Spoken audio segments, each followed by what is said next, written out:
Okay. Hi, everybody. I'm grateful that you guys came this evening, and I wanted to welcome Gil Hoffman from HonestReporting, who's joining us from Israel. He's going to be presenting a vital conversation on media bias and how it fuels anti-Semitism. The issues that we're facing today touch us as individuals as well as a community. In recent times, we've witnessed how misinformation can tear at the fabric of society, creating divisions where understanding should prevail.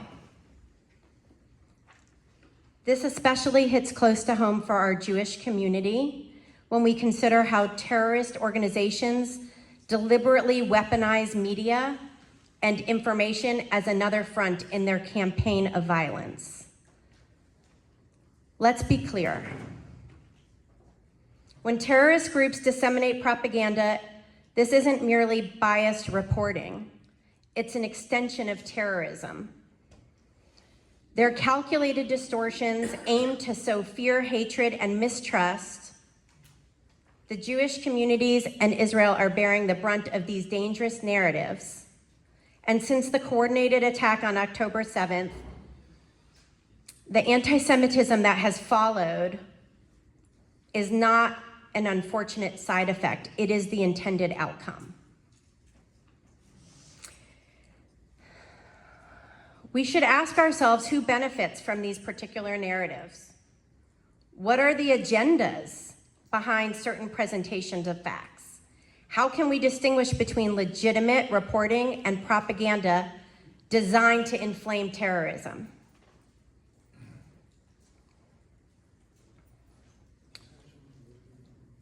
I want to thank Naomi Friedman for her incredible leadership in fighting anti-Semitism at the national level.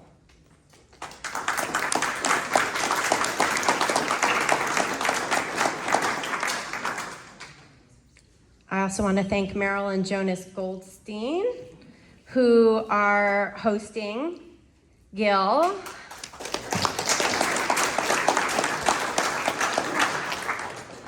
I want to thank Rabbi Suskind.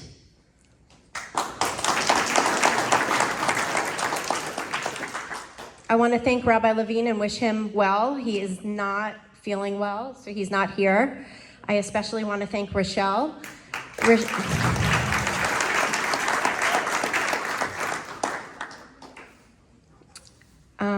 And I would also like to thank our sponsors for this evening. Many of you have donated generously so we could bring Gil to Asheville, and we're very grateful for that.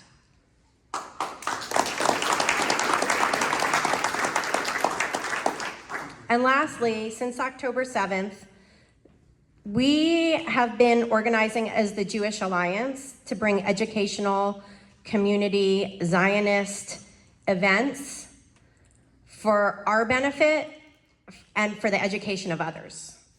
So thank you for joining us. If you have an idea for a program or a speaker that you would like to see, let us know. We'll try and make it happen. Naomi?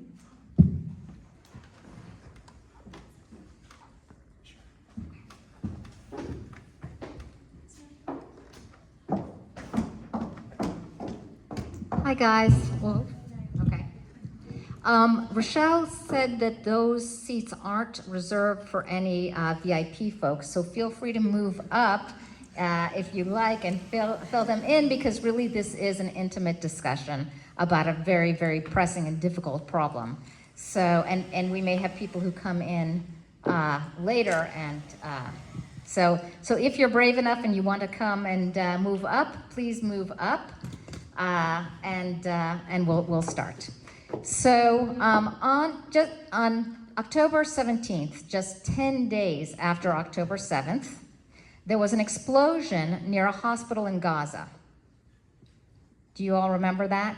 Okay, all right. So the New York Times reported that 500 Palestinians were killed in an Israeli missile strike on a Gazan hospital. You can see that here in this first headline at the top of the screen. At that time, I happened to be sitting with Chris Cuomo. Do you know who he is?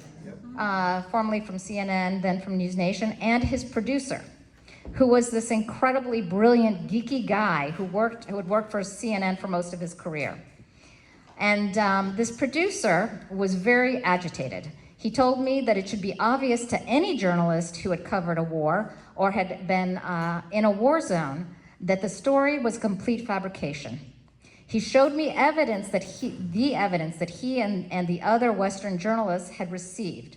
First, he pointed out that the timestamp on the photos of the bodies wrapped in white sheets in the photo that he had received was simply just an hour or so after the explosion had happened. And it was simply not possible to wrap 500 bodies, count, and have them all wrapped up for the great photo opportunity that it presented within an hour or so. He then showed me the photos that Hamas had released of the missile strike, including the small crater it had left. He said that the explosion could not have caused so much injury. And then he zoomed in on the photo, and he showed me that the explosion had actually taken place in a parking lot, because he could see the lines, and not in a hospital.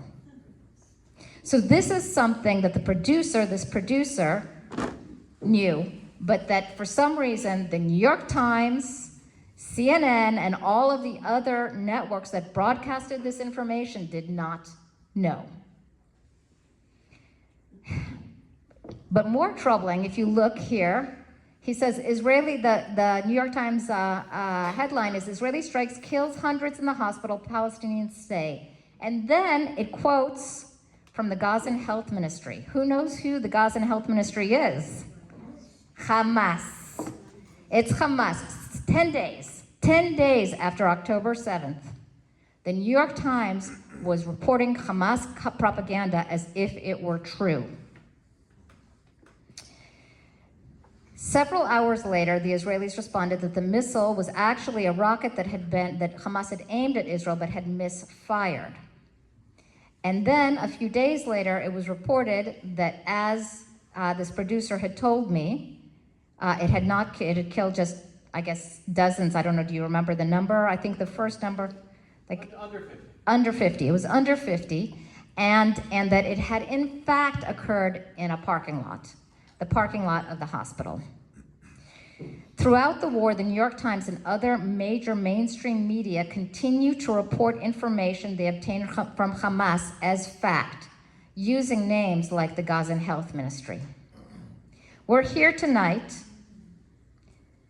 to discuss what can be done in a world in which the New York Times and other mainstream media report terrorist narratives as if they are true, and yet these media are still regarded as an authority on the truth. Here to join in that discussion is Gil Hoffman. He is the executive director of Honest Reporting, which fights for Israel in the international mainstream and social media, a lecturer on political strategy at Israel's College of Management, and served for 24 years as the chief political correspondent and analyst for the Jerusalem Post, where he's now a regular columnist. The Allgemeiner website recently named him as one of the top 100 people positively influencing Jewish life, alongside presidents, prime ministers, and Jewish leaders. He was raised in Chicago, graduated magna cum laude from Northwestern University School of Journalism, and served in the IDF spokesperson unit. He lectured in all major English-speaking countries in the world. He's lectured more than half of the Canadian provinces, and recently made history in Hawaii by becoming the first Israeli speaker to have lectured in all 50 states. He lives with his family in Jerusalem. Let's give a very, very warm welcome to Gil Hoffman.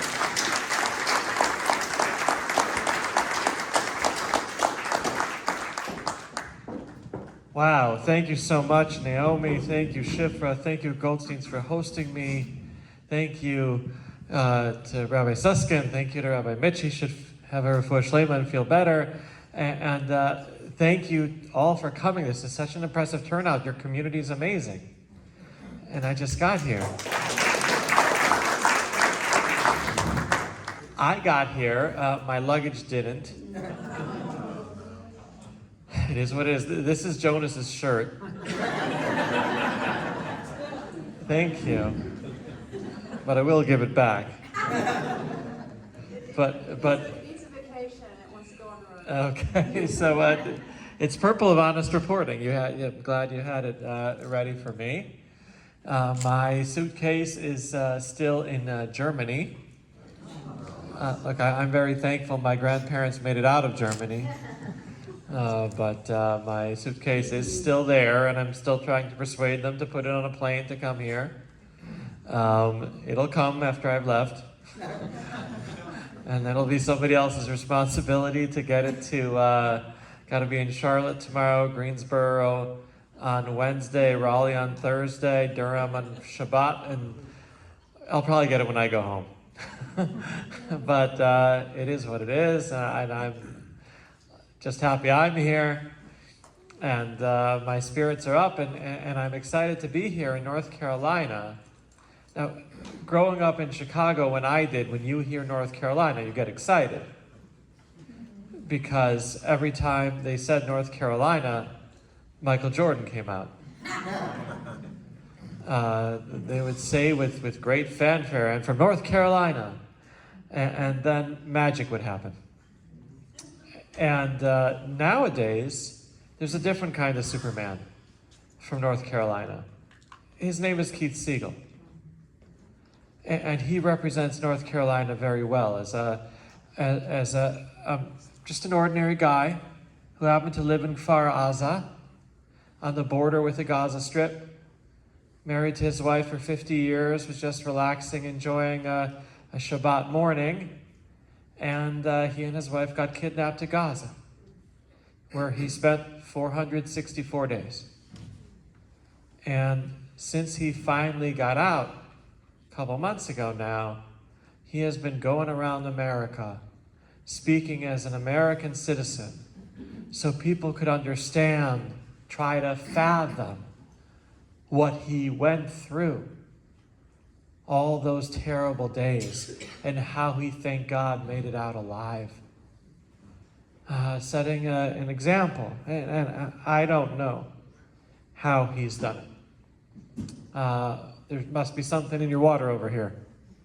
But whatever he got growing up here that set him up to be able to handle it, I just am absolutely amazed. And so we are here. It's on the Jewish calendar. Tonight is Rosh Chodesh Iyar, the new month. It's my birthday on the Hebrew calendar tonight. No funner place to celebrate than Asheville. But Iyar, the month, stands for Ani Hashem Rofecha. I'm the Lord who heals, and then may this be a month of healing for Israel and the Jewish people here in Asheville and throughout America and throughout the world. Amen. So that being said, we've been through a lot, right? This is my sixth speaking tour in America since October 7, 2023, when I myself woke up expecting to have an ordinary day. Started walking with my little girl to the synagogue for Simchat Torah prayers, and she wanted to be the first kid there so she'd get the candy before all the other kids. And then we heard a siren and we didn't know why.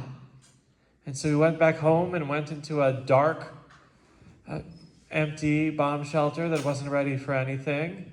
And after 10 minutes, I said, okay, now you go up to mommy and I'm going to go to pray. And she said, no, I've got to come with you. We have to daven. We have to pray. And I held her the entire time. So we prayed in the bomb shelter of the synagogue. More sirens going off. And every time I would start talking to somebody or veer my head away from the book, she would move my head back in the book and say, "Daddy, David." And I think that she understood a lot better than any of the rest of us what was really going on. Now, since then, since that horrible morning, Israel has been fighting a 10-front war. Don't let anybody tell you any less. 10 fronts. We've been fighting against Iran, its tentacles of the Hamas in Gaza, the Hezbollah in Lebanon, the Houthis in Yemen. We've been fired at by Iraq and by Syria, and in Judea, Samaria, the West Bank, college campuses throughout North America, mainstream media, social media. It's been 1 on 10. And you know what? We're making progress on all of them. Thank God. There have been accomplishments on all 10 fronts. College campuses out of the 10, less progress than the other 9. But I heard good things about the fight that happened over here in Chapel Hill. So I'm glad that North Carolina is making good news around the world on that front. A little bit, but challenges everywhere we go. But let's briefly, before I get into the media battlefront, which is what tonight's talk is about, still a few minutes, let me just get you up to date on the military battlefronts, because we've come a long way. Iran has been significantly weakened in this war, and we hope that they'll be weakened till the regime falls and things get a lot better. But already we can say that they have no air defenses. Israel destroyed them all in just 2 days. That their proxies have been weakened. Iran, its economy is falling apart. If they intended to bring us down on October 7th, we're the ones who have the upper hand more than we've had in a very, very long time. And the people of Iran deserve better, and hopefully they have better days ahead. And we see how the dominoes are falling. Who would have thought that the Hezbollah in Lebanon, who had more missiles aimed at Israel than any army in the world, aimed at any army, at any country in the world, would be defeated so handily, to completely fall apart. Whether it was just the beepers or more targeted operations that had happened throughout the war, behind the scenes since October 7th, the Israeli army was in Lebanon, didn't make much news at the beginning to get ready for what eventually happened, did what had to be done. We're still there, still have 5 military outposts over there, and the Hezbollah is weaker than it's ever been and not in a position to be attacking us anymore. We attacked in Beirut just today to make sure they won't be able to rearm. The Hezbollah is broke in both senses of the word. We see what happened next door in Syria. That's amazing. That there we are, we're controlling the high ground right now. That the regime that had chemical weapons aimed at us fell in a week. We destroyed the strongest army on our borders in 4 days. And we're not going anywhere until we find out whether the new leadership in Syria is a sheep in wolf's clothing or wolf in sheep's clothing. It still remains to be seen. And then we hope that they're telling the truth when they say that they want to normalize relations with us, maybe join the Abraham Accords. We'll believe it when we see it. We're not going to take it too seriously until we know the truth. A lot will depend, again, on what happens in Iran, on the negotiations going on right now.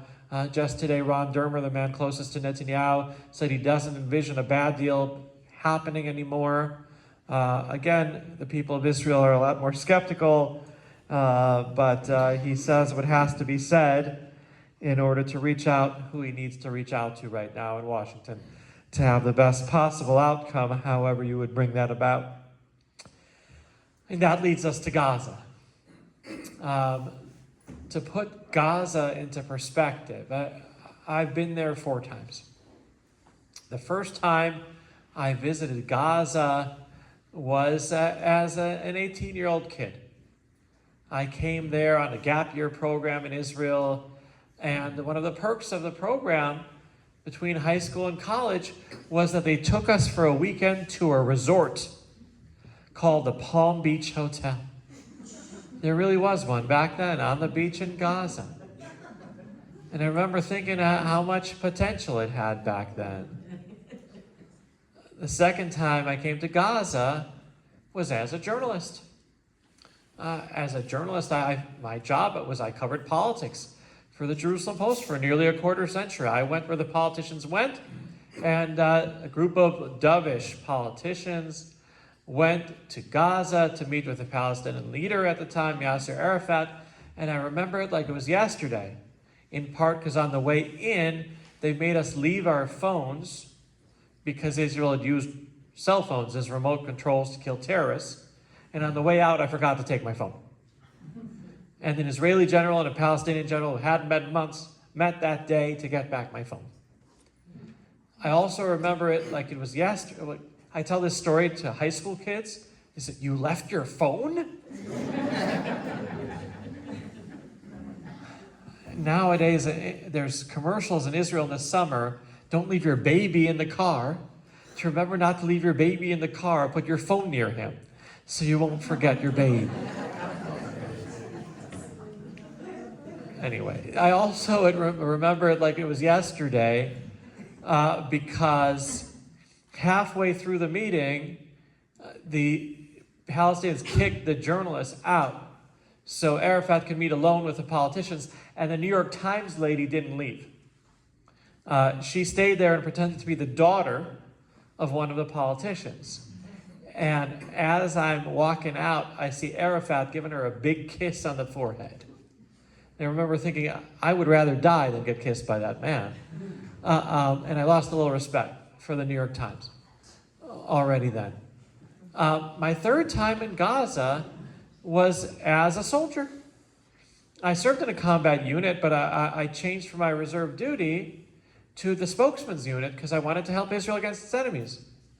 But I didn't get called up for Israel against its enemies. I got called up for the withdrawal from Gaza. And my job was to take around VIP journalists and explain them what was going on, who, what, when, and where. Why is for politicians.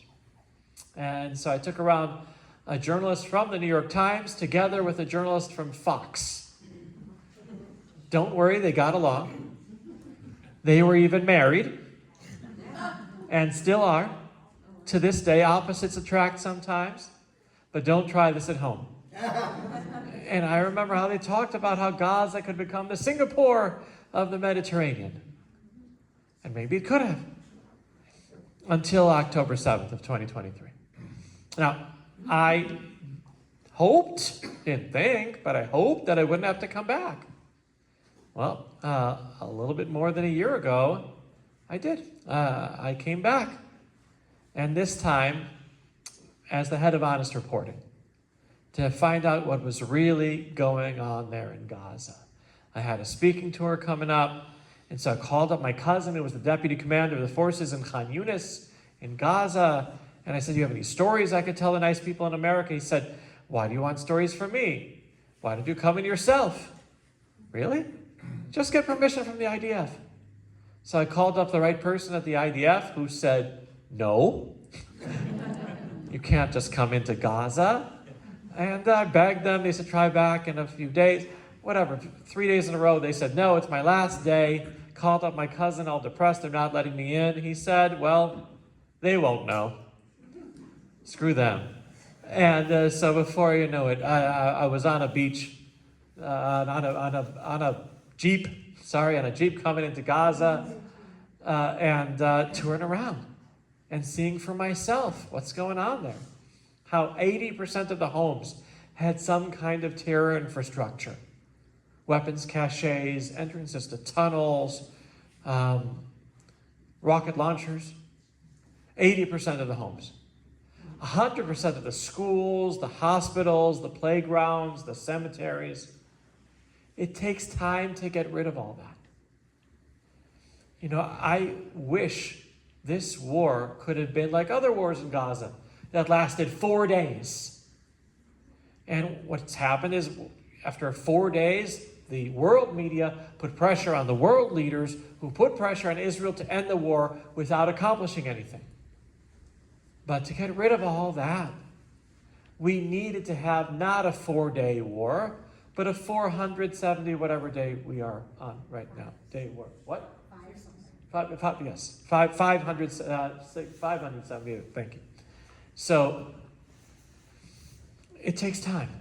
Now, how did we get so much time? First of all, the world saw what happened on October 7th and realized we had to take serious action.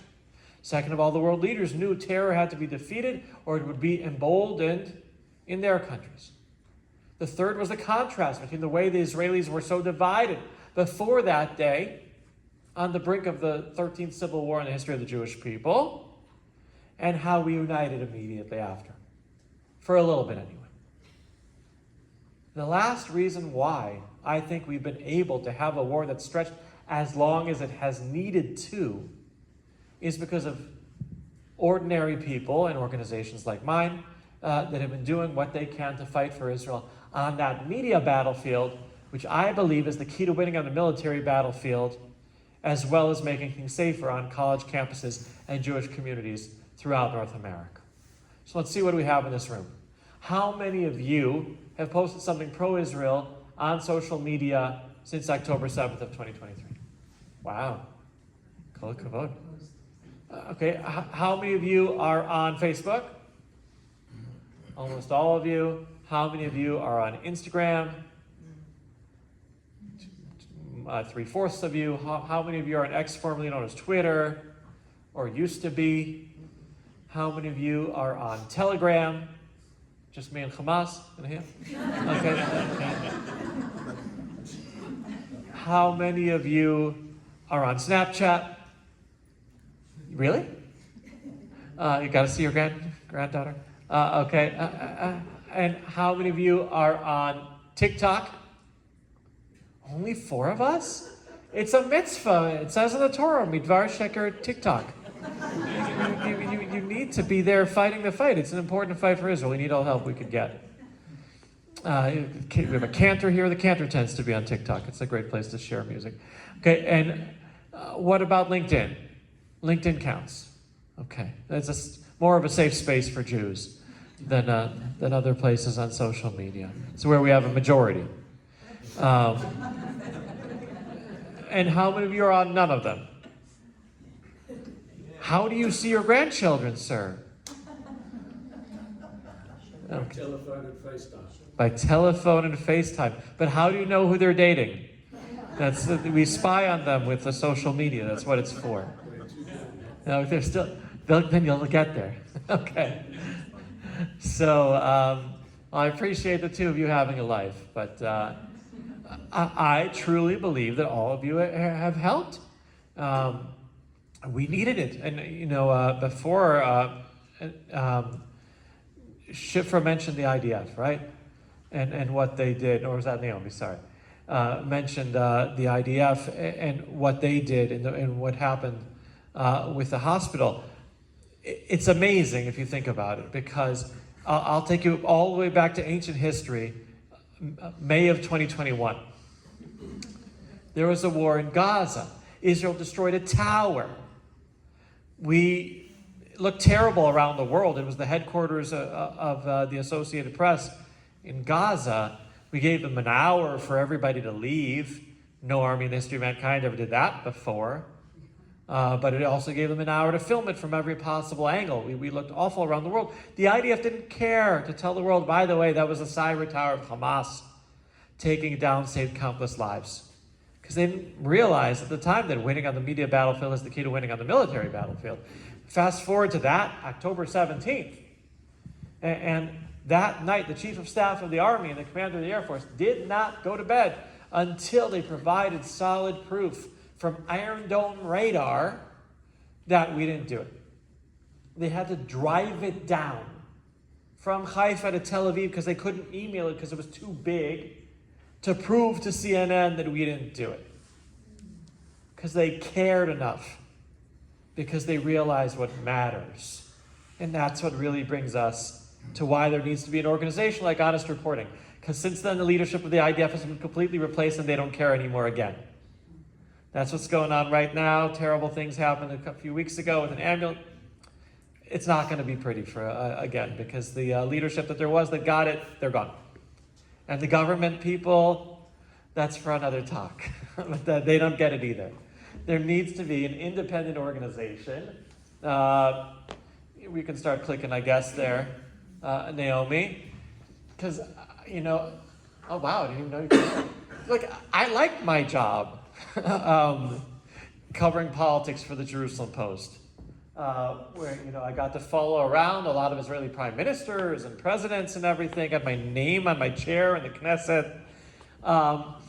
But then came to me, you can skip the next one, then came to me the chairman of the board of Honest Reporting. And he saw that I'd been, you know, on CNN explaining Israel. This was when they opened the embassy in Jerusalem, and they had a split screen of 3. The president of Israel is talking. They put him on mute, and I had to be explaining the smoke above Gaza, where Israel had actually just purposely put non-lethal smoke on the border so nobody would invade that day. Explain that they weren't protesting the opening of the embassy in Gaza. They were protesting the existence of the state of Israel. So we can click. The chairman of the board came to me and he said, I want you to lead the fight for Israel on the media battlefield as the head of Honest Reporting. Honest Reporting has been around all the way back since 2000, when there was this picture in the New York Times of a young boy over here who looked all bloodied, and they said was an Arab boy who was harmed by this menacing-looking soldier near the Al-Aqsa Mosque on the Temple Mount, until his father saw the picture in the New York Times and said, "It's my son, his name is Tuvia. He's Jewish." He was being protected by that. Yeah, the soldier who's not Jewish, Druze, saved his life. And so it didn't happen on the Temple Mount, where there is no gas station. So they got literally everything wrong.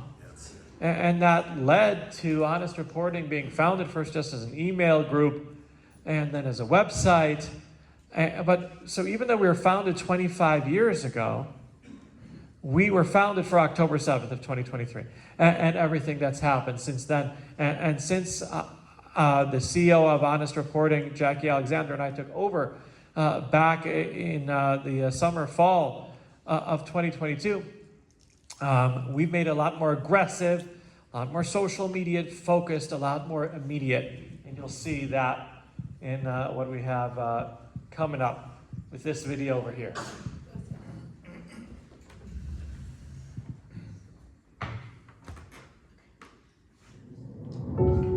Honesty is the best policy, but many of the most respected media outlets and social media platforms frequently ignore this, at least as it relates to the truth surrounding Israel. Sometimes the offenses are subtle, like when the BBC said that the 4 Israeli hostages were freed when they were actually rescued. Sometimes the offenses are wide-reaching, like the Washington Post relying on Hamas to report casualty numbers. Frequently, they're outrageous, like known anti-Semites pretending they're objective journalists working for outlets like CNN. And often, the social media algorithms reward lies, liars, and Jew haters. Honestly, this isn't right, isn't moral, and it isn't a fair fight. So we at Honest Reporting are fighting back as media watchdogs And truth tellers. And we're making important progress, but it's like David against an army of Goliaths. International news outlets have more than 600 reporters covering Israel. We only have a handful. TikTok pushes out 54 times more pro-Palestinian posts than pro-Israel, and younger generations are already less supportive of Israel. So although we're small, we're resourceful and determined to ensure that the truth be told. We get hundreds of stories corrected, journalists reassigned, and others fired. We are debunking myths, calling out misinformation, and sharing facts. Creating content which is reaching and influencing people outside of the echo chamber that's been delivered more than 100 million times in the past year. And we're leveraging AI to enhance our impact. So if you're concerned about anti-Israel bias, enlightening the next generation, combating anti-Semitism, and protecting Jews worldwide, we are working for you. Finally, we believe honesty is the best policy. And our policy is to ensure that Israel is treated fairly, to protect the Jewish state and Jews all around the world. That's the honest truth.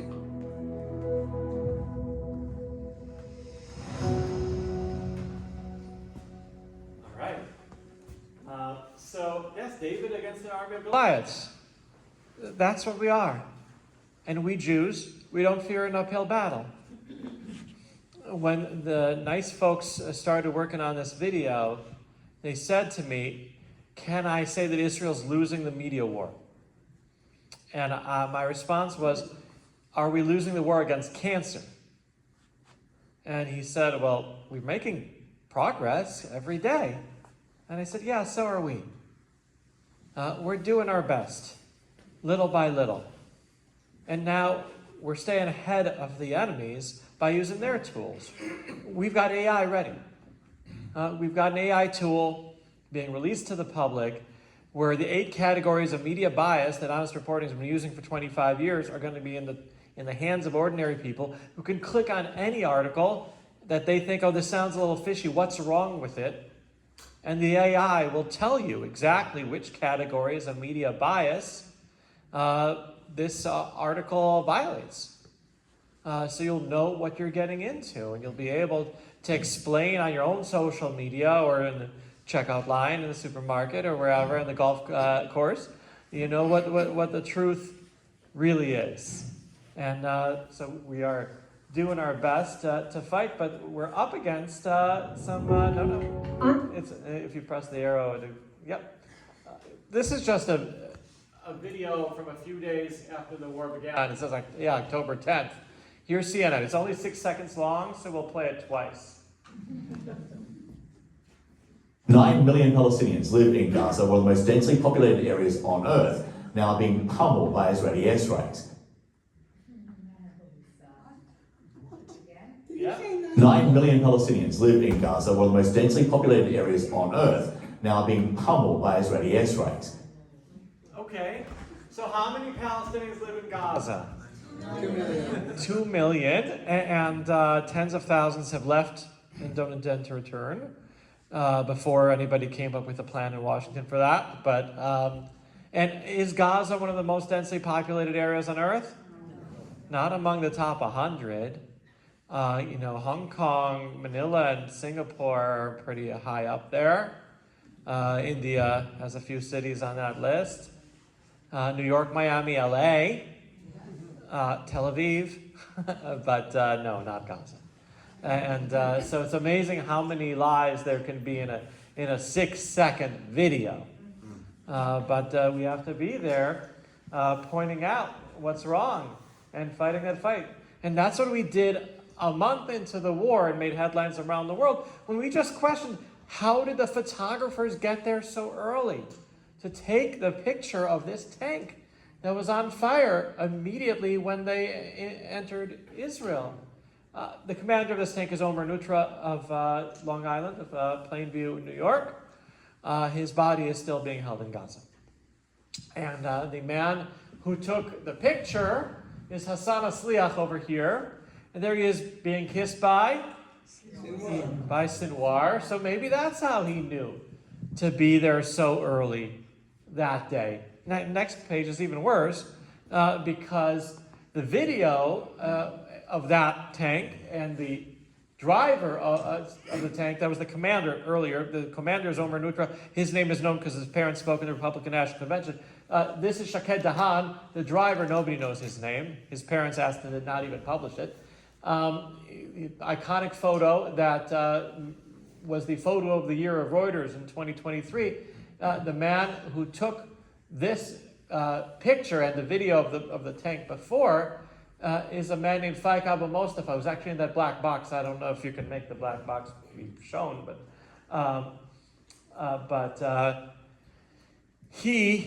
We caught him doing an Insta, fine, okay, so almost everything works. That's pretty good so far.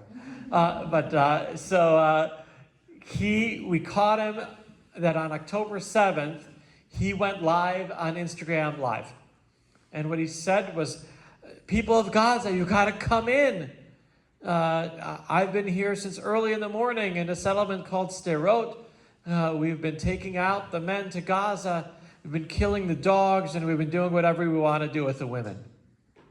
We were worried that that scum of the earth would win the Pulitzer Prize, the top award in journalism. And in fact, where he worked, Reuters, they did win the Pulitzer Prize for international photography, despite our campaign that said, don't give the Pulitzer to infiltrators and Hitler praisers. But in their winning bid, they included no photographs from October 7th of 2023.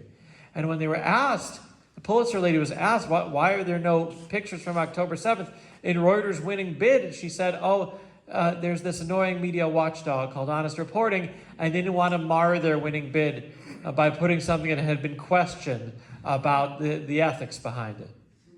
But that doesn't repair the ethics behind what they did that day. Thank you. In crossing both physical and ethical boundaries in humanity, in not being the ones who would be humans before they were patriots to their cause or journalists.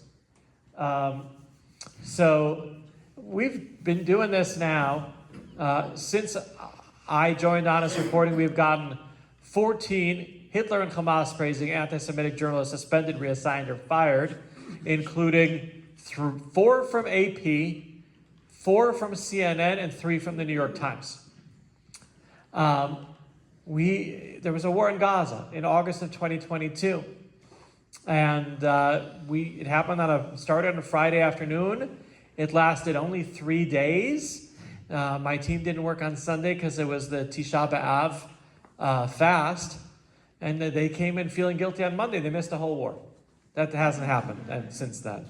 They work on Saturday. Big rabbi said we have to work on Saturday. We're saving lives. Yom Kippur, to fight, we fought.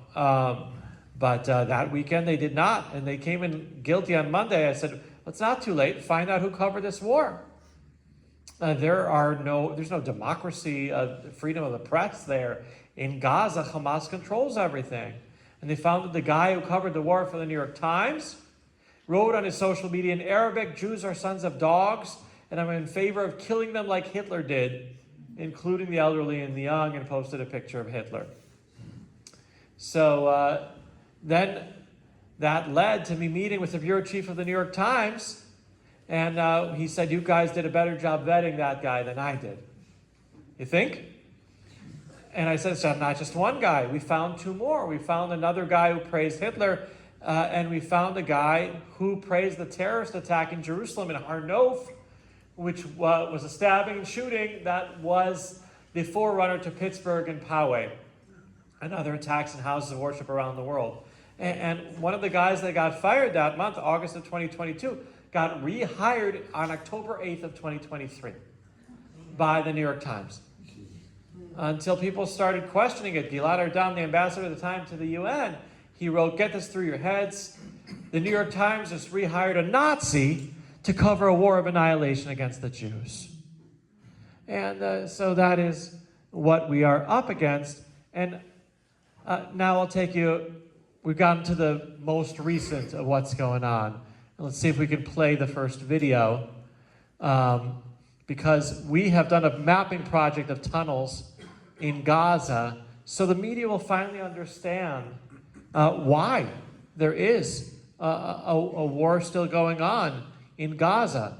You know, they've been blaming Israel for the destruction of Gaza when everything got started by Hamas. Well, she's trying to make the video here work. I did make it work before. It will eventually. I'm not going to shut off the microphone until you stop talking.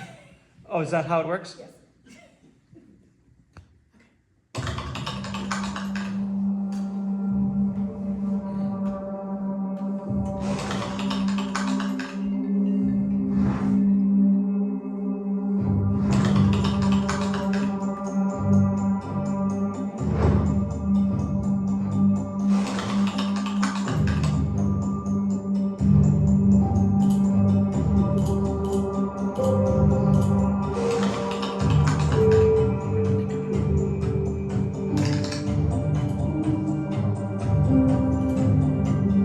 The tunnel system that we saw underneath the Shifa Hospital gets until this house.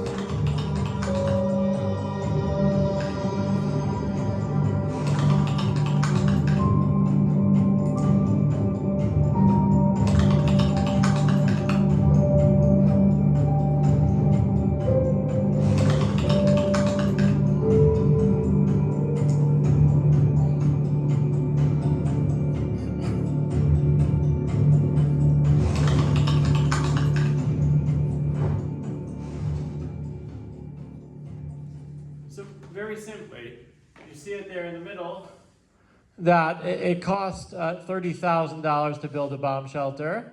It cost $3 million to build a tunnel. How many bomb shelters did they build for their own people, Hamas in Gaza? 0.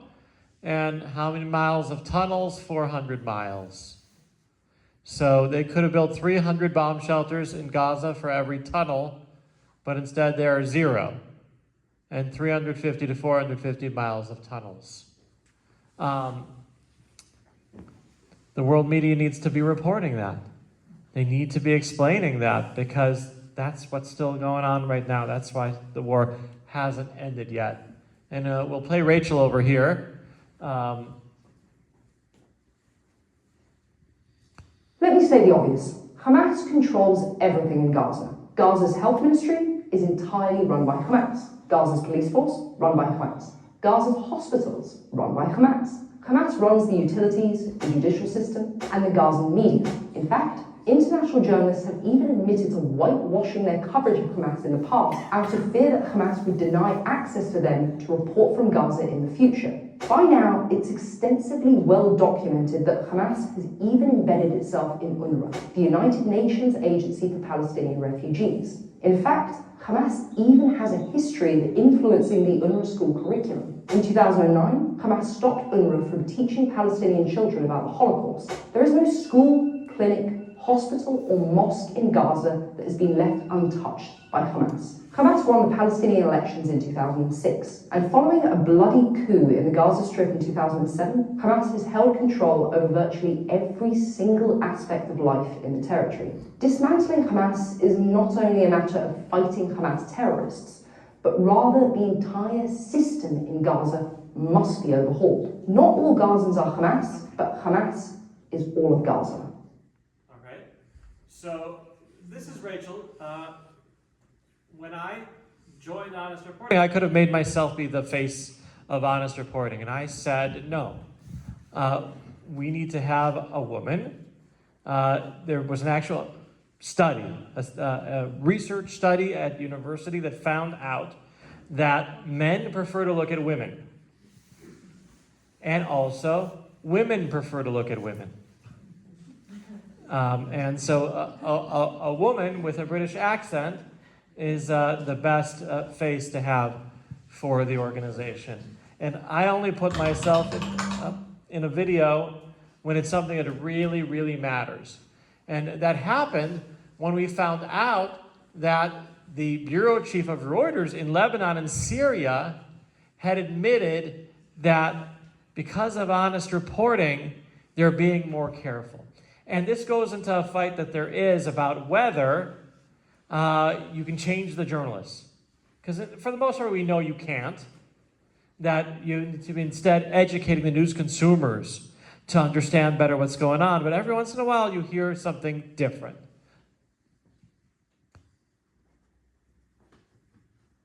Is the last proof that holding the media accountable pays off? We were operating, all journalists at the time, and continue to be, operating in an environment, like I was mentioning earlier, that is hyper-politicized. Yeah. As you can imagine, and as we've seen from various organizations like Honest Reporting and from other watchdogs, basically, that look at Western media in particular and try to poke holes in the tweets, in the LinkedIn posts, in the stories of journalists, and trying to accuse them of bias. Well, here it is, straight from the source. Reuters bureau chief for Lebanon, Syria, and Jordan, Maya Jabeli, recently admitted that scrutiny by Honest Reporting has made her team extra careful while reporting on Israel. But that's not all. Jabelli also referred to the deterring impact of what Honest Reporting does, exposing biased journalists like those who infiltrated Israel on October 7th. Honest Reporting also accused, Reuters of having been embedded with Hamas on October 7th, which are absolutely baseless claims. Side note, Maya, read our expose.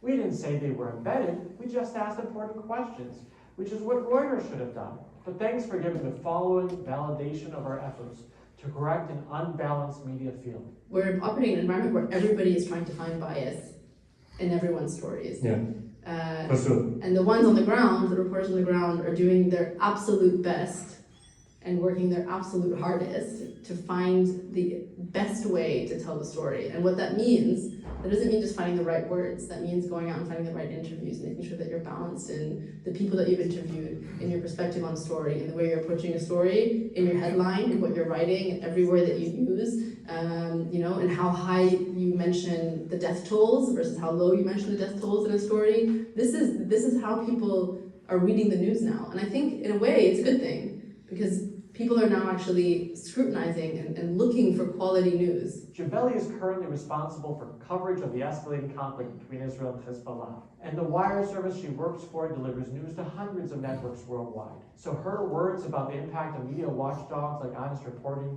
show that unveiling the truth matters. We're holding them accountable, and they know it. And we make sure they maintain the standards that journalists don't seem to keep unless they know they're being watched. All right, so that's the last video. Don't worry about that anymore. We're going to wrap up as we keep on clicking though, because it's important to say why this all matters. Because I could have just relied on, skip another one. I could have just relied on the base of people of 65 and above who scream at CNN all day and think that they are, there we go, that they're having an impact, that the TV could hear them. But that would be too easy, and it would be completely unnecessary, because there are polls taken by Harvard-Harris every month since October 7th asking ordinary Americans, are you more pro-Israel or more pro-Hamas? And it's nice that you put out the number of the whole general tally and find that Americans are still pro-Israel. Great, that sounds wonderful. But that's not the story. That's missing the headline. Look at these numbers. Okay, among people 65 and above, 93% call themselves pro-Israel and only 7% pro-Hamas. I think I've met them all. And among people 18 to 24, 51% call themselves pro-Hamas and only 49% pro-Israel. This poll was taken in April 2025. This is what is going on right now. And this is why we need to keep on fighting. And this is why, with all due respect, the work that I was reporting lately has been mostly on Instagram and TikTok. Because that is where we have to be reaching out to the young people, making things easier on college campuses, and fighting the fight. So what can you do to make things better? Well, first of all, we need you to scout for us. I have a staff of how many writers and researchers in the entire world? 3. Everything we've been doing has been with only 3. One, thank God, is coming back from maternity leave on the 1st of May. So it's been hard lately. We've been doing our best. We rely on people around the world. When you see something problematic in the media, thank you for taking that picture, email it to action@honestreporting.com. I normally have flyers to give out that says that email address, but the flyers are in Germany in my suitcase. So, normally it's considered impolite to take out a phone when people are speaking. I allow you, it's polite. You can follow, go to your favorite social media place and then find Honest Reporting. It's all one word. We're cool that way, no space in the middle. And follow us on social media. Write down the email address, action@honestreporting.com. You can even write it down with a pen and paper if you have it on you. And you can go to honestreporting.com/subscribe, where you can put in your email address to get our emails. And you can also put out the email address of your children and your grandchildren without asking their permission. How many of you have canceled a subscription to a media outlet for being anti-Israel? Perhaps more would be raising their hands if they didn't already look up at the screen that says not to.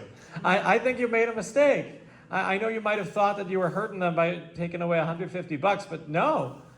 You hurt them more when you follow them and you point out when they make mistakes. Or if you don't have 100,000 followers on Instagram, then send it to us. And so we can take action behind the scenes like we sometimes do, or shaming them on social media like we sometimes have to. Yeah, we don't recommend canceling subscriptions. Another thing you could do is donate. I appreciate that there are several sponsors apparently for tonight. We need all the help that we could get. That's honestreporting.com/donate. Or I do accept checks apparently, if and I'll be around a little bit afterward to talk to people personally. But my last thing I want to say is to be a mensch. Because if you're a good person, then your friends will trust you as a source of information. And then your friends of your friends will see it, and your likers of your likers, and your followers of your followers. And before you know it, you've made a big difference. And so I want to thank Naomi and Shifra for making such a big difference. Every time they heard that I'm coming...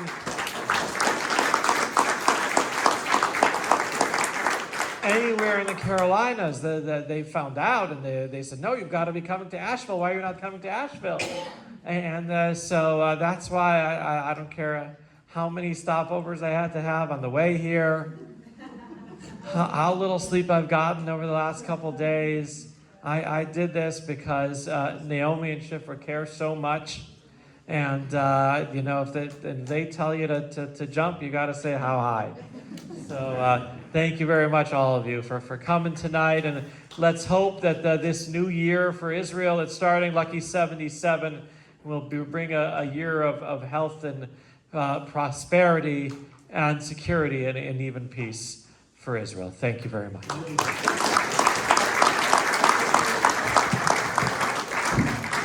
We can start taking questions, if that sounds good to you. Rochelle, last time I think we brought the microphone to people in the audience. Does that still work? Oh, okay. All right. Well, it's small. Okay. On. Your question loudly. Yeah, but they should say their name when they ask their question. Okay, I'll stand up so everybody can hear me. What's your name? My name is Honor. I have a daughter who is a journalism major, just stepped down as managing editor at the University of Wisconsin. She's headed in that field. And I hear you when you say that the colleges are really indoctrinated, because we have experienced it firsthand in our house with both of our kids. And I'm curious if Honest Reporting is connecting with the journalism programs in any way, shape, or form, like the big ones around the country, because I think that's a battle that's a tough one. Just saying that as a mother. Thank you. You repeat the question? I will repeat the question. She asked if Honest Reporting is reaching out to journalism programs around the country, and the answer is absolutely. I've spoken in a lot of the top journalism programs around America, at Northwestern, where I went, at University of Missouri, Columbia, at FIU recently. And I'm happy to go to the Badgers or anywhere else I can go. And I'm starting to train Chabad campus emissaries next month to help them deal with social media and traditional media on their campuses, and then train their top student leaders, and that's important too. And the last thing I want to address is your lovely name. Because it's probably spelled differently. There's a young man who lived in my neighborhood named Ner Shapira, Honor. And he was just an ordinary guy, went to a dance festival, and hid in what he thought would be a safe shelter. And he threw out grenade after grenade, caught them and threw them out to save lives. 7 of them. incredible what he did before the last one exploded and killed him. And his family, they still live in my neighborhood. His father served as the cantor on Yom Kippur. And when he said, "Who shall live and who shall die?" there was not a dry eye in the house. And reminded us that our prayers mean something, and our prayers have power. I just want to ask you a question as people consider it, but having for about as long as Honest Reporting has been around, participated in the emailing campaigns to newspapers to call them out on inaccurate reportage. How effective, and we get, how many of you all have participated in those campaigns, in writing and, in writing newspapers or even colleges? But I can't recall ever getting a response. You never got a response. And so my question to you is, how effective are those campaigns, and should we be doing more of them? And what other types of action can we take in addition to supporting Honest Reporting and Watchdogs in general, and also using the Jewish media, taking advantage of the Jewish media to actually get the truth? What other kinds of things can we do?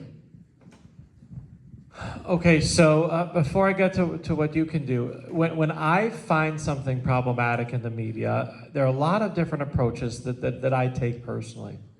Because first of all, Honest Reporting has a proactive arm called Media Central that works with the journalists to help them get the story right in the first case. And they take them to site tours of the most dangerous places where the news is happening, make sure they get the Israeli side.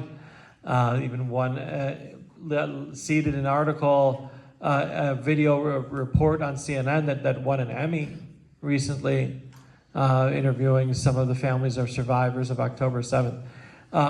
So we maintain positive relationships with journalists. And so I know that when I see on a Saturday night, right when Shabbat ended, that the New York Times is referring to Hamas terrorists released from prison as hostages, that I can just call someone and get it fixed immediately. And there was something on NBC that it went online, and within a minute and a half, we found out about it within a minute and a half of when it went online. We complained about it and got changed within 10 minutes. That's what, that was a Saturday night. So that's the impact that we can have. Y'all remember when you used to have to write letters to the editor. In print, you would write out your letters, and you would put it in in an envelope with a stamp, and put it in a box somewhere, and hope that it got delivered by the pigeon to the mail room of the newspaper, where the intern would have to bring it up the steps to the editor, who would put down his cigar and read it and decide what to put on page 20 2 weeks after it ran in the paper when nobody remembered the context. Well, now, thanks to social media, we can get things changed within minutes. Now, but that only happens when we hear about it from you, because there's a limit to what our small staff can find, even though we've got this AI working for us that's filtering through all the media. And they're very expensive AI, by the way. If you yourself see something that's wrong, you can use your own social media, you can point it out, you can complain about it, you could even make your own video nowadays. It's really, really easy to do, explaining it. But if you're not into that, if you're a little bit less sophisticated technologically, then I would appreciate you sending it to us so we can make an impact, whether sometimes I choose to do it behind the scenes. I saw the Associated Press was talking about the Golden Dome of the Al-Aqsa Mosque. Yeah. Does the Al-Aqsa Mosque have a golden dome? No, it's kind of gray and drab. The Golden Dome is next door. That's not the Al-Aqsa Mosque. I called up the reporter. She was really appreciative that I did that behind the scenes. And so sometimes we choose to do it that way. Sometimes we choose shame when we have to. But yeah, nowadays, with all due respect to the letters to the editor, and I know we do have sometimes letter writing campaigns, and we try to show that there's a massive support. So please do. It's more to get your name on there, be a part of it, to increase the numbers. That way it matters. Less matters what you actually wrote in the letter and the depth of it. Like you can, it's easier to just use our letter and you just press one button to click on and add your name, because it adds the numbers without you having to do any work. But in the end, it's the social media that matters right now, and not every Jewish organization has realized this yet, and we have. So you haven't called on a male yet. We've been only women that have been. But I just want to say, so sharing your information on social media is actually a very helpful thing. Absolutely, we need more and more people to see our content, because they're working their cookasses off to put out that good stuff in your stuff. Okay, I see Jordan raised his hand. How's it going? I'm Jordan Cloud. So you mentioned earlier the contrast between educating the news consumer versus holding the media accountable. Yeah. And I find today... Which side are you on? Which do you think? Educating the news consumer, 100%. And I think here in Asheville, and I'm going to kind of out the community here, you're speaking to a bunch of people who I think already see the problem, and we're all kind of here willing participants and understand the challenges. And there's a significant portion of the community that doesn't feel that way here. I'm going to call it the JCC as being a significant problem here, right? And the Reform Synagogue is having people that are a significant problem here. But within the Jewish community, we can really help by benefiting, educating the news consumer. And so I think, I see Honest Reporting as having an opportunity to talk to people and help us digest the news in a way that's going to help them change their perspective a little bit. And I think right now that's the biggest challenge. I think, while you say you're doing good work and you're fighting this small fight, you're kind of not the David and Goliath analogy. I think that's really interesting, but I think, grassroots getting down to talking to people, I think is going to be more effective. That's why I decided to go to Asheville, not New York and Miami, Chicago, LA. I really believe in speaking to small communities where you can have a greater impact. Because the 75 people who come here tonight, which I really appreciate, is the same people, 75 people who will be coming out in Manhattan, who have an Israel speaker every night. So that's why it's important to me. And I'm not going to get involved in your own internal disputes in the city, but this is what we're here for, primarily to reach out to the young people. And that's why I'm kind of disappointed that you let your college students out so early here in North Carolina. Why? It's April. Stay in school for another month and a half. We got out of Northwestern in mid-June. So next time I come, I want to be here when the students are here. When they're done, I guess March Madness is, once you get through that, you don't want to study anymore. I get it. Yes? My name is Jonathan Friedberg. You've referred to correcting the reporting of individual journalists. And you've done that either by addressing them directly or by addressing their employers.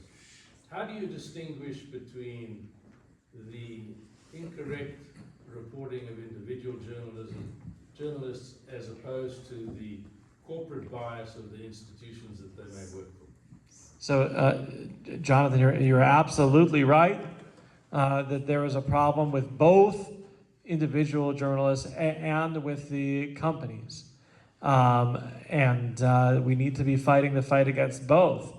Because what used to happen was that the elderly editors who were really professional would stop the young people from being the activists who were trying to put their opinions into the articles. And now those more elderly editors are retiring, and they're not there to be the watchdogs within the media of the young people. And it's slipping through more than it ever has in the past. So that's what's happening at an individual level. And a corporate level, I'll address in a couple ways. Obviously, that there are corporations that have an agenda for us or against us. I mean, apparently the CBS thing, it was actually for us that the guy quit. But a lot has been, what's been happening is the corporations have been cutting and cutting and cutting. And the ethics department of the newspapers, the first thing they get rid of. The reporters have to be working much faster than they used to be. I remember when I was young, having to call in a story on a payphone. I remember going to a press conference at 10 a.m. and my deadline was 8 p.m. to write the story. And so I started writing at 7:15. Nowadays, you go to cover a press conference at 10 in the morning, your story better be online before the press conference is over. Because it's SEO, search engine optimization, that governs. And because of that, the faster you are, the more people read it, and you're not taking the time to listen to a tape recorder back and forth to be accurate. Basically, the more accurate your story is, the less people read it. The more mistakes you make, the more people read it. That's the problem. And I appreciate you coming all the way from South Africa for this talk, and probably having to, when you're driving, to hoot on the way here. So, Michael? Yeah, hi. My name's Mike. Quick question. Obviously, we were all startled by that statistic, 51 to 49. My question, I have two kids in college, so Where? University of Vermont and Tulane. And, Opposites. Yeah, totally opposite. But the question is this: when that study was done, did they differentiate Hamas from Palestinian resistance? No. Did they actually ask the kids Israel or Hamas? Yes. Okay. Every month from October 7th until now, they've been asking, are you pro-Hamas? Those words, and I think we took it out of the clip with the answers among the 18 to 24 have veered all the way up to 71% from the 49, which is a new low. So they're back and forth and back and forth. They're changing their minds all the time, which means that they are impressionable, which means we can make an impact on them. And that's true in an easier college campus for a Jew like Jew Lane, where you've sent your one kid. And that's true at a harder place like Vermont, where you've sent your other kid, who I hope is awesome. She is? Good. Oh, she's a fighter. Okay, to be able to fight that fight. And I hope that when you visit her, you even though I'm not one to boycott, but still go to that Ben & Jerry's factory just because it's really good. Hi,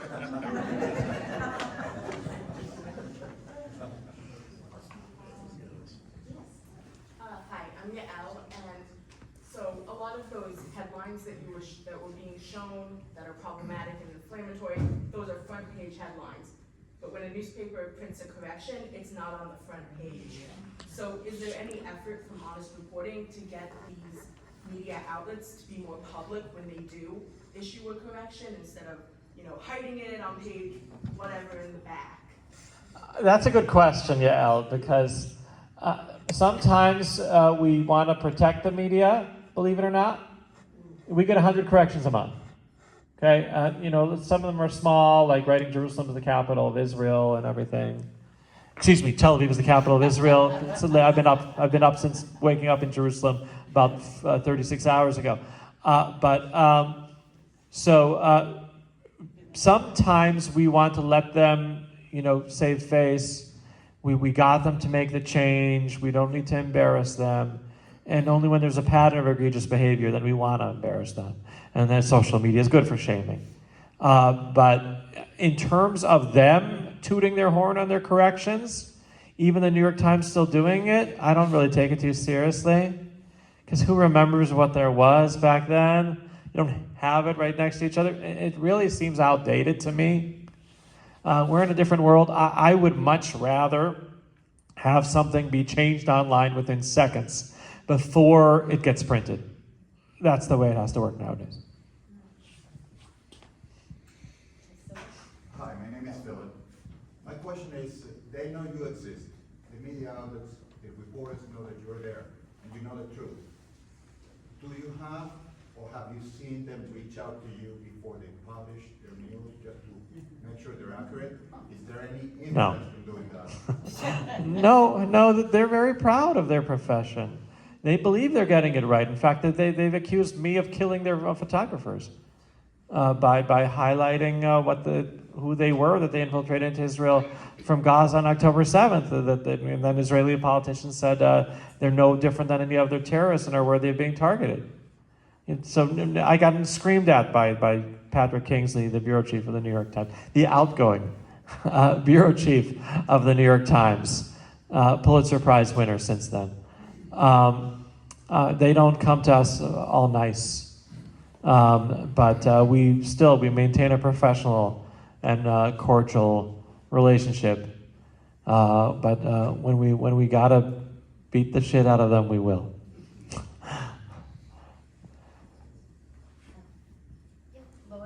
Yes, I'm Lois. This is a more general question. Do you think the rise in anti-Semitism was part of the plan when the attack came? Yes, I do. We know from the recovered documents of Hamas that have been recovered from inside Gaza that the Jericho plan that they implemented on October 7th that Israel had in its possession back or already in the spring of 2022 and actually reviewed in September 2023, which makes the blunder of the IDF and the Shin Bet and the government even the more egregious. We know it said that we will manipulate the media. And we know that there were contacts before October 7th with the anti-Israel organizations in the United States, and don't call them pro-Palestinian because they hurt the Palestinians more than anyone.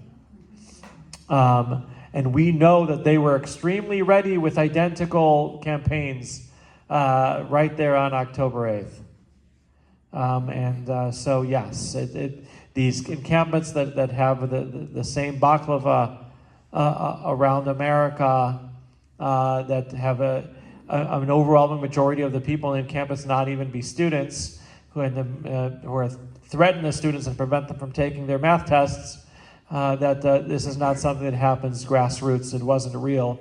And the campuses that have fought it better and protected their students are the ones you should send your kids to.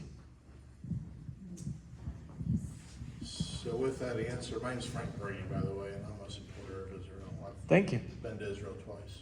And any friend of Lois is a friend of mine. friend of Lori's. But to follow up with what you just said, it sounds to me that is the explanation as to why the stories of babies being put in ovens and other things were shut down so quickly. They were able to truly get the stories, the true happenings that took place on the reportings, as far as being on the scene for an extended period of time. It seemed like it got killed quite quickly. Would that be the explanation for that? Because they were prepared to shut that down? So let me explain. Israel made a very controversial decision in 2014 to not let journalists into Gaza. It's a double-edged sword. It's one of those damned if you do, damned if you don't situations, like marriage. On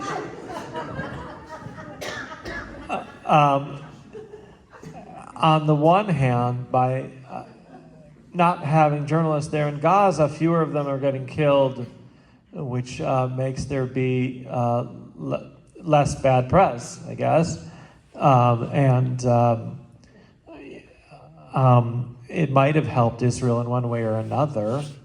But on the other hand, when you don't have your Edward R. Murrow and Daniel Pearl and Ernie Pyle there in Gaza, and your typical Gazan journalist is Mohammed al-Jamal, the man who kept 3 Israeli captives at his home.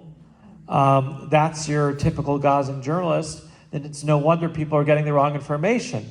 This war has been covered by ordinary Gazans with cell phones. They are the ones reporting for NBC, CNN, AP, Reuters. How many Reuters crews are there right now operating in Gaza? The answer is 0. Reuters, not the paper from Asheville, the top media outlet on earth with the most staff on earth, has 0 crews in Gaza. They're relying on Mohammed with a phone. And Mohammed is pro-Hamas, because Hamas controls Gaza. Well, what's a surprise? I mean, Reuters were the ones who killed the story when Mahmoud wanted to report on Ehud Olmert's offer to Mahmoud Abbas. And they just said, no, it's not news. Okay. What do you expect? What do I expect? That's a good question. What do I expect? Do we have a last question here before people get all tired? Oh, wait, there are four more hands. Okay. I mean, Mark. Can I call on Mark? Mark is an old friend who introduced himself over here when I got here. So I appreciate a lot of the information that you provided. You said you weren't going to do political. I don't think that's accurate. Okay. You presented a lot of political. And I'm not here to shill for the other side or so on and so forth. I didn't say the T word. But, you know, there are a lot of Israelis that we know, my wife and I, who are exasperated by the current government and believe that In Israel or in America? in Israel, America goes without saying. I didn't say him either. No, you did. But what I'm saying is, a different element of this is I'll give you an example of what you said. Please. You said you didn't think it was accurate to say that the Palestinians that were in Israeli prisons were hostages. So we're having a big deal in this country, as you know right now, as to whether due process rights were extended in sending people out and taking them to an El Salvadorian prison and so on and so forth. Did they go through years of trials like the Hamas did in Israel? Well, I'm going to ask A man just got convicted for something he did in 2021. So the question that I have for you is, is it according to your information, all of those Palestinians there that have been held in Israeli jails, some of which who have been obviously released, did those people commit a crime that was substantiated in a court of law, or were they rounded up much in the same way we're hearing is going on in this country? So first of all, I don't like any comparisons between what's going on in Israel and what's going on in America. They're very, very, very different situations.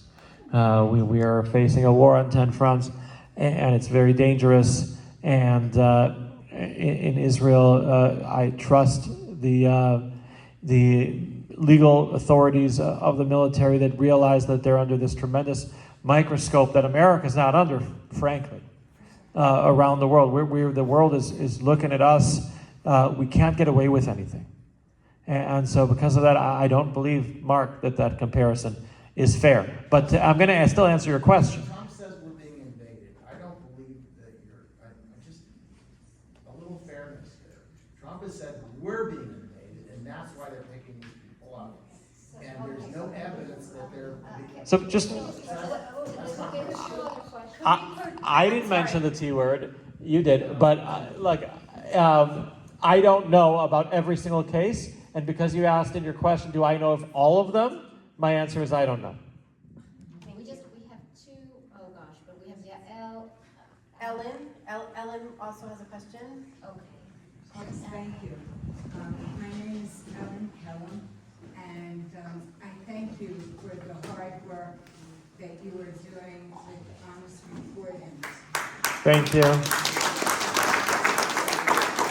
I have been so angered and frustrated by the overarching anti-Semitism that exists throughout all the mainstream media. So while we may be correcting something that is stated in one article or something that's stated in another article, the big problem that I see is the anti-Semitism that must exist in, let's say, New York Times, that allows not only that, but the lack of any positive reporting about Israel or any of the hardship that is reported about Israel. Yeah.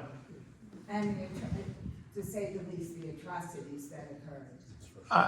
You're absolutely right, Ellen, and it's not just the obvious places like the New York Times. Even the Wall Street Journal, they have such a pro-Israel editorial line, but the news articles, they've got a woman there named Abir Ayub, who's Turkish. She's been reporting from Gaza, and on October 7th, on her own private social media, she responded to a tweet that was pro-Israel by Elon Musk by saying, "Eat shit," and by mocking the IDF.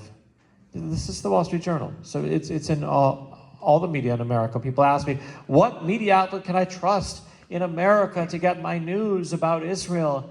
And I tell them, none of them. In fact, it's an anachronistic question because nowadays you can get your news from any media outlet. Doesn't matter where you live. And so I don't get my news about the Chicago Bears from Yediot Achronot. And so if you're a local paper over here in Asheville, you can get your sports and your weather, and I hope the weather will be accurate. It won't. It won't. Not to worry. Can we just do the two? I see more people, but Yael and David, I know Ed. Ed, go ahead. But I know it's getting late. I think that one of our main problems has been what's gone on in the universities and in the schools. And I'm really concerned about what we can do to help the problem. I think the Jewish community as a whole is grossly unaware of the depth of this problem. It's been generated for the last 20 years, and we see some demonstrations recently from Columbia or from Harvard or whatever, and we feel like something new has happened. This is just the blossoming of seeds that have been planted for the last 20 years at least. And as the public has got to start putting pressure on stopping this, because we have now a generation of people who have been processed through the universities with all that bias. And they're a generation who's out there among us now and educating some of their children the same way. This can't be solved overnight, but we've got to stand up to it constantly and as much as we can to get the universities cleaned out, because they're destroying our country. Naomi's going to answer. Yeah. So Ed, I don't know if you know, but I'm the founder of Stop EDS on Campus. Actually, Lori originally helped me in the beginning part, which is an organization that has been fighting anti-Semitism on college campuses for the past 10 years. We did it by mimicking the strategy of the media watchdog groups by doing basically email petitions and then also organizing the first alumni groups to begin to talk to campuses. There's a whole lot of work that can be done, and I can certainly talk to you all about that. The one thing that I want to point out is that the work that Gil is doing in addressing the schools of journalism is critical. And what we're going to be, because what we see is that the next generation is being educated, and especially in the schools of journalism and the schools of education, to teach our children anti-Semitism and to report in a very biased way against Jews in the press. So it is vital to target the schools of education and the journalism schools. So I would definitely encourage Gil and support Gil's efforts in that fashion. In a response to Lois's question, Lois asked a question about, was this anti-Semitism planned before October 7th? And one of the ways that